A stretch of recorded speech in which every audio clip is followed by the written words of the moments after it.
कहानी की शुरुआत होती है पुराने जापान में। हम आको नाम की एक जगह को देखते हैं जहां आज भी जमींदारों का राज है। कुछ सामुराई एक अजीब से लड़के को पकड़कर ले आए। उस लड़के का नाम काई है, पर कोई नहीं जानता कि वो कहां से आया है। सबको शक था कि कहीं वो कोई भूत या प्रेत तो नहीं है। वो उसे अपने राज्य में नहीं रखना चाहते थे क्योंकि उसकी चमड़ी बहुत सफ़ेद थी और वो उससे डर रहे थे। लेकिन फिर भी वहाँ के मालिक लॉर्ड असानो ने कहा कि ये लड़का यहीं रहेगा। असानो की बेटी मीका को भी ये लड़का पसंद आया और दोनों जल्द ही दोस्त बन गए। अब वो लड़का उसी राज्य में बड़ा हुआ, सबसे अलग। सब उसके साथ पराये जैसा व्यवहार करते थे, फिर भी वो असानो की दया और मीका की दोस्ती के लिए शुक्रगुजार रहा। एक दिन शिकार करने वाले लोग एक जानवर को पकड़ने गए जिससे सभी गांव वाले डरे हुए थे। वो जानवर बहुत ज्यादा बड़ा था। उसकी 6 आंखें होती हैं। आदमियों को तो छोड़ो, वो घोड़ों को भी हवा में उड़ा देता था। यसानो नाम के एक सामुराई को हम देखते हैं जिसकी तलवार नीचे गिर जाती है और वो जानवर के सामने फंस जाता है। काई ने अपनी जान खतरे में डालकर उस जानवर को खत्म कर दिया। उसने यसानो की जान बचाई, साथ ही उसकी तलवार भी उसे दी। यसानो ने घिन से कहा, इस अशुद्ध के हाथों से बचने से अच्छा मैं जानवर के हाथों मर गया होता। वो सभी लोग मानते थे कि काई कुछ अलग ही थे। यहाँ पर खैर हम देखते हैं कि बाकी सामुराई वहाँ पहुँच जाते हैं और उन्हें लगा कि यसानो ने ही जानवर को मारा होगा।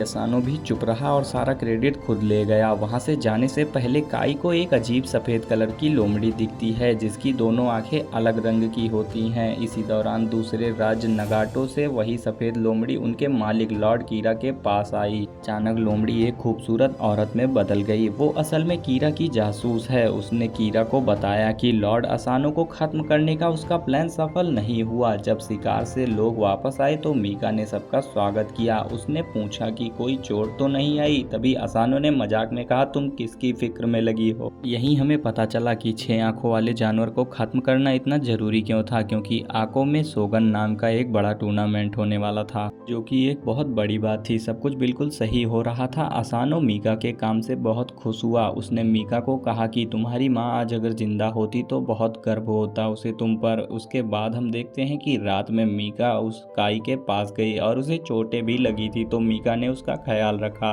इसके बाद मीका ने असानो की बात छेड़ी। उसने कहा कि जब सब लोग उसकी तारीफ कर रहे थे तो उसकी आंखों में शर्म थी। काई समझ गया कि मीका जानती है कि क्या हुआ होगा। उसने कहा कि मुझे कोई दिक्कत नहीं चाहिए, तुम जाओ यहाँ से। साथ ही काई ने यह भी कहा कि मैं हमेशा तुम्हें चाहता रहूंगा, लेकिन मेरी जगह अलग है, तुम्हारी जगह अलग है। जल्द ही बड़ी धूमधाम से सोगन का दिन आ गया। एक औरत दिखाई पड़ती है जो कि जानी पहचानी सी लग रही थी। उसकी आंखें भी 2 रंग की हैं, बिल्कुल उसी लोमड़ी जैसी। उसने जैसे जंगल में देखा था। काई को ये बात अजीब लगी तो वो ओइसी को बताने गया। काई ने कहा, हमारे बीच एक जादूगरनी है। ओइसी ने कहा कि जादूगरनी की असली पहचान सिर्फ राक्षस ही कर सकते हैं। तुम क्या हो, तुम्हें कैसे पता ये सब। अगले दिन त्योहार शुरू हुआ और लॉर्ड कीरा भी वहाँ आया। उसने लॉर्ड असानो से तमीज से बात की, पर दिल ही दिल में दोनों एक दूसरे से बहुत नफरत करते हैं। बातचीत के दौरान कीरा ने उससे कहा कि तुम्हारी ये रखेल तो बहुत अच्छी है। इसके जवाब में असानो उससे गुस्से से कहता है कि तमीज से बात करो, ये मेरी बेटी है। नाटक होने के बाद यहाँ पर समय आ गया था दोनों देश के बीच मुकाबले का। लॉर्ड कीरा का योद्धा कमाल का था। कीरा ने चिढ़ाते हुए मीका से कहा कि चिंता मत करो, मुझे यकीन है तुम्हारे पिता का चुना हुआ योद्धा भी उतना ही ताकतवर होगा। लेकिन किसी को उस पर ज्यादा भरोसा नहीं था क्योंकि उसके पिता ने यसानो को चुना था। मुकाबले से ठीक पहले लोमड़ी यसानो से मिलने आई थी और इस वजह से यसानो अब लड़ाई की हालत में नहीं लग रहा था। काई ने उसके बेटे चिकारा से कहा कि वो किसी और को बुला ले, लेकिन अब इसका वक्त नहीं था। अगर उनका योद्धा जल्द नहीं पहुंचा तो बहुत बुरी बेइज्जती हो जाएगी। लड़ाई में सिर्फ सामुराई लड़ सकते हैं, वो भी मुखौटे के पीछे। और यहाँ पर इसी बात का फायदा उठाकर आगो की शान बचाने के लिए यहाँ पर काई अब उस मुखौटे को पहनकर युद्ध करने चला जाता है। ये सुकून भी जल्द ही छिन गया। कीरा का योद्धा उसे तोड़ने लगा। एक तीर के वार से उसका मुखौटा सबके सामने गिर गया और सब लोग बिल्कुल चौंक गए। सोगन ने लड़ाई रुकवा दी और नीचे आया और एक नज़र में ही उसने पहचान लिया कि काई कोई सामुराई नहीं है। सोगन ने दूसरे योद्धा को खत्म करने का हुक्म दिया। मीका बिल्कुल घबरा गई और काई के सामने खड़ी हो गई। लॉर्ड असानो ने इसके लिए माफ़ी मांगी और काई को भी इस गलती की सज़ा मिलती है। अगले दिन शाम के समय लॉर्ड कीरा कीरा के सामने जादूगरनी अपना प्लान बता रही थी कि कैसे वो आको का पूरा इलाका लॉर्ड अकानो से हथिया लेगी। उसने कहा कि वक्त बिल्कुल सही है, अकानो के सर पर इस वक्त बहुत बोझ है। उसने अपने जादू से एक मकड़ी को पैदा किया, जरा सोचिए उसकी कितनी आंखें होंगी। फिर से उसकी भी 6 आंखें थीं, वो भी डरावने जानवर जैसी। अब यहाँ पर हमें समझ आ जाता है कि पहले वाला जानवर कहाँ से आया था। वो मकड़ी असानो को एक जहरीले डंक से बीमार कर देती है। असानो को भ्रम हो जाता है कि कीरा मीका के साथ कुछ गलत कर रहा है। वो अपनी तलवार उठाकर अपनी बेटी को बचाने के लिए जाता है, लेकिन ये सब सिर्फ उसके दिमाग का भ्रम था। लेकिन उसने जो हमला कीरा के ऊपर किया वो सबको दिखाई दिया। सामुराई उसे दौड़कर रोकते हैं। कीरा ने बेचारा बनने का नाटक किया। इस घटना के लिए असानो को मौत की सजा दी गई क्योंकि उसने एक मेहमान के ऊपर वार किया था।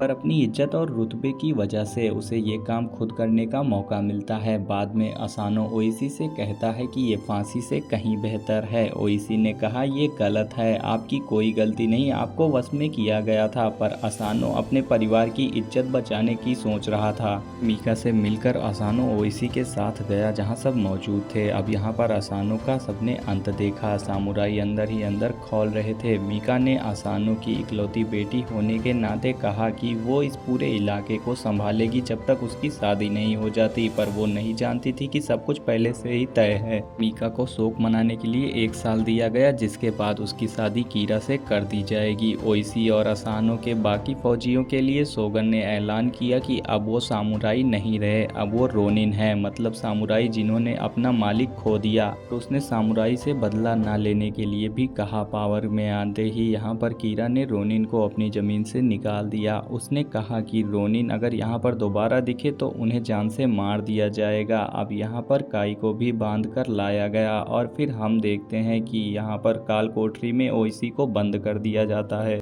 पूरे 1 साल तक वहीं पड़ा रहा। 1 साल बाद उसे निकाला गया और बारिश में छोड़ दिया गया। उसके घर वाले उसे अपने साथ ले गए और उसे बताए कि उसके लोग आकू क्षेत्र छोड़कर चले गए हैं। मीका की भी शादी होने वाली है। ओइसी ने पूछा काई के साथ क्या हुआ। सिकारा यहाँ पे उसे बताता है कि उसे गुलाम बनाकर बेच दिया गया। उसने अपनी पत्नी को कहा कि तुम दुनिया को ऐसा बताओ कि हमारा तलाक हो गया है, यही एक तरीका है तुम्हें बचाने का। वो घोड़ा लेकर काई का पता लगाने निकल गया। वो देखता है कि काई नशेड़ियों के मनोरंजन के लिए बुरी तरीके से लड़वाया जा रहा था। ओइसी उस रिंग में फाइटर बन के घुसा क्योंकि वही एक तरीका था जिससे वो काई से बात कर सकता था। लेकिन पिछले 1 साल से काई एक लड़ने की मशीन बन चुका था। वो ओइसी को पहचान तक नहीं पा रहा था। वो लड़ता रहा। उसे तब याद आता है जब उसने मीका का नाम लिया। फिर लड़ते लड़ते दोनों वहां से चुपके से आग लगाकर भाग जाते हैं। और यहाँ पर ओइसी काई के साथ अपने बाकी सामुराइयों को भी इकट्ठा करने के लिए उनके पास पहुँचता है, जिन्हें देखने के बाद उसके सामुराई काफ़ी खुश हो जाते हैं।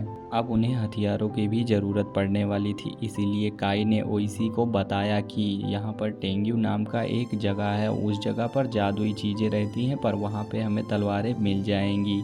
ओइसी और काई दोनों एक गुफा में साथ जाते हैं और उनके आदमी बाहर खड़े रहते हैं क्योंकि अगर वो भी साथ जाते तो उनकी जानें जा सकती थी। इसी वजह से यहाँ पर वो आपस में बातचीत करने लगते हैं।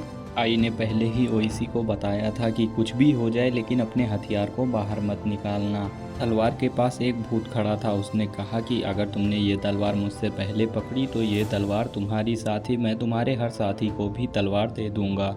यहाँ पर ओइसी देखता है कि उसके आदमी मना करने के बावजूद भी अंदर आ गए, जिस वजह से भूत उन पर हमला करने लगते हैं और ओइसी की आंखों के सामने उनके आदमियों को मारने लगते हैं। लेकिन थोड़ी देर बाद वो देखता है कि सब कुछ सही था। वो अपना हथियार नहीं निकालता। इसी वजह से यहाँ पर उसे पता चलता है कि ये सिर्फ एक इम्तिहान था। काई ने भी भूत को हराकर पहले तलवार हासिल कर ली थी और यहाँ पर इसी वजह से उनकी जीत हो जाती है और उन्हें तलवार मिल जाती है। उन्हें पता चलता है कि कीरा यहाँ पर अपने देवताओं की पूजा करने के लिए बाहर जाने वाला है। इसी वजह से वो अपने सैनिकों के साथ उस पर हमला करने के लिए निकल जाते हैं। जिसके बाद यहाँ पर लड़ाई के दौरान उन्हें पता चलता है कि ये सिर्फ और सिर्फ जादूगरनी का एक छलावा था उन्हें पकड़ने के लिए, और उनके कई सैनिक यहाँ पर मारे जाते हैं। बाद में जादूगरनी यहाँ आती है और देखती है कि सब कुछ राख हो चुका था और फिर वो ओइसी की तलवार उठाती है और ले जाकर कीरा को दे देती है। ओइसी एकदम निराश हो चुका था। वो सोच रहा था कि वो इस जंग को नहीं जीत पाएगा, लेकिन काई उससे कहता है कि यही सबसे अच्छा मौका है हमें दोबारा वार करने का, क्योंकि अब उन लोगों को लग रहा होगा कि हमारी सेना खत्म हो चुकी है और हम मर चुके हैं। अगली सुबह नाटक करने वाले लोगों पर काई की नज़र पड़ती है। वो उनके पास जाते हैं और उन्हें अपने साथ शामिल कर लेते हैं। ये लोग अपना भेष बदल कर महल के अंदर घुस जाते हैं। यहाँ खड़े सैनिक उन्हें नाटक करने वाले लोग समझकर अंदर जाने की परमिशन दे देते हैं। इधर ओइसी के सभी साथी पहरेदारों को मारकर अंदर घुस गए। वो काम को बहुत सफाई से कर रहे थे। जैसे वो किसी को मारते तो उसकी जगह कोई दूसरा समुराई खड़ा हो जाता, मानो कि कुछ हुआ ही ना हो।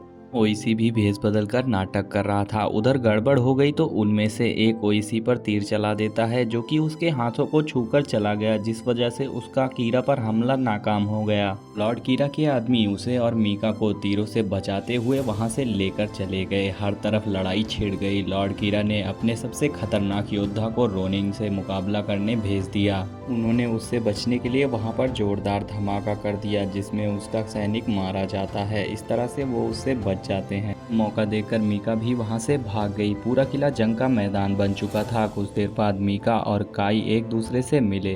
तभी वहां जादूगरनी आ गई। जल्दी वो अपने जादू से एक बड़े ड्रैगन में बदल गई, लेकिन काई ने खास तलवार की मदद से उसके हर हमले को रोक दिया। उधर ओइसी और कीरा के बीच में काफी जबरदस्त लड़ाई छिड़ गई।